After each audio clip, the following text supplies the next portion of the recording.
Sederolun, dua anak macan akar ini tampak akrab dan bahkan menyusu ke induk kucing saat mereka sedang haus. Padahal sangat jarang bagi kucing mau menyusui anak kucing lain, apalagi macan akar. Kayak Sarah? Nyer gitu. Bedanya, tapaknya kan gede ini, tengok. Memang Pemandangan ini terjadi di rumah milik Rahman, warga kampung Panton Raya A, Kecamatan Banda Alam, Aceh Timur. Kisah ini berawal 1,5 bulan lalu saat Rahman menemukan dua macan akar dari komplek perkebunan sawit.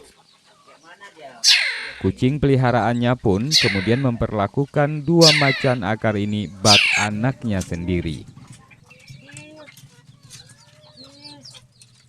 Rahman pun berniat untuk memelihara kedua macan akar itu hingga mereka tumbuh besar. Tapi udah gaya, dia udah tahu apa. Ia berencana melatih kedua binatang itu untuk menjaga padi di sawah yang kerap diserang hama tikus.